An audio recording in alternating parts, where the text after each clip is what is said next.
gómìnà tẹ́lẹ̀ ní ìpínlẹ̀ èkìtì olóyè ayọ̀dẹ̀lẹ̀ fáyọsé ẹni táwọn èèyàn tún máa ń pè ní ọ̀ṣọ́kùnmọ́lẹ̀ ẹkùn ọkọ̀ òkè ó mà ti sọ̀rọ̀ ó ti tú àṣírí burúkú nípa gómìnà ìpínlẹ̀ ọ̀yọ́ ọlọ́lá jùlọ ṣèyí mákindé lórí ọ̀rọ̀ tí gómìnà ṣèyí mákindé tó sọ ní ẹ̀yìn ìgbà tí ó pàdé ààrẹ bọ́lá ahmed tinubu tó jọ ṣèpàdé alátìkúlẹ̀kùn mọ́ríṣe tó wáyé lọ́sẹ̀ tó kọjá yìí. Ẹ rántí wípé lẹ́yìn tí gómìnà ṣèyí mákindé ti ìpínlẹ̀ ọ̀yọ́ tó fẹ̀sùn ọ̀dàlẹ̀ tó fi kan ààrẹ bọ́lá ahmed tinubu tó sì jẹ́ kó di mọ̀ wípé òun kábàámọ̀ pé òun ṣàtìlẹ́yìn fún lásìkò ètò ìdìbò ọdún 2023 àti pé òun ò ní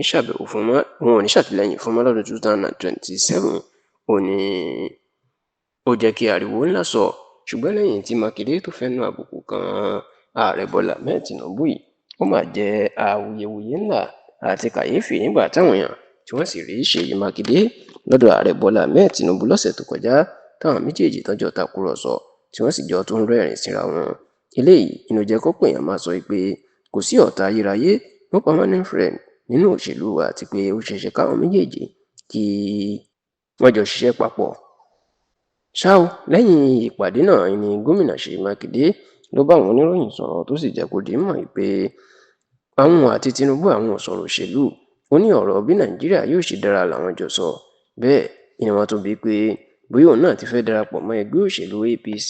gẹ́gẹ́ bọ́pọ̀ àwọn gómìnà pdp ẹgbẹ́ òṣèlú ẹ̀ bá ṣe ń ṣe àti àwọn gómìnà alátakò. Àsìkò náà ni gómìnà ṣèyí mákindé tó gba ipò gómìnà ìpínlẹ̀ ọ̀yọ́ lọ́dún 2019 ó jẹ́ kó di mọ̀ pé kò sóhun kan tó jọ pé òun ò ní darapọ̀ mọ́ ẹgbẹ́ òṣèlú apc láé àti láé. Ṣá o, lẹ́yìn ìṣẹ̀lẹ̀ yìí ni mákindé ló tún pàdé igbákejì ààrẹ tẹ́lẹ̀ lórílẹ̀‐èdè yìí ìyẹn igbákejì rẹ̀ àná ọ̀jọ̀gbọ́n yẹmí ọ̀ṣínbàjò lóde tó sì jẹ́ pé àsìkò náà ni mákindé ń kan sára sí ọ̀ṣínbàjò pé òun ti ń ṣàárò ìjọba òun àti ọ̀gá ẹ̀ olóògbé buhari ó lásìkò tí wọ́n sì dájọ́ àsìkò tinubu lọ wọ́n nítorí pé ìjọba ààrẹ bọ́lá ahmed tinubu jẹ́ ẹni tí kì í gbọ́ ti àwọn èèyàn tí kì í gbọ́ ìmọ̀ràn àfi tinú mi ni màá ṣe. Bẹ́ẹ̀ ni mákindé tó jẹ́ kó di mọ̀ wípé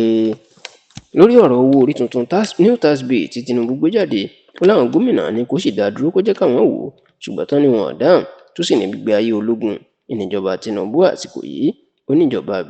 ìjọba ológun ìní ààrẹ bọ́lá ahmed tinubu ló ń ṣe. Ṣùgbọ́n nígbà tó ń fèsì fáyọ̀ṣe táàrin wọn àti mákindé ògùn rẹ́gẹ́ rárá ó jẹ́ kó di mọ̀ wípé irọ́ ni mákindé ń pa.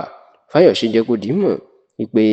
ìdí tí mákindé tó fi padà di agbẹnusọ òjijì fáwọn ẹgbẹ́ alátakò wọn ni bí ààrẹ bọ́lá ahmed tinubu ṣe ẹ̀yẹ́ náà pàdé tí kò ṣe nǹkan tó fẹ́ fún un tó sì ní ìdí eléyìí ló fi ń japò rò kóun ò lè darapọ̀ mọ́ ẹgbẹ́ òṣèlú apc nítorí pé ó mọ̀ pé ẹja ó ti fẹ́ gbẹ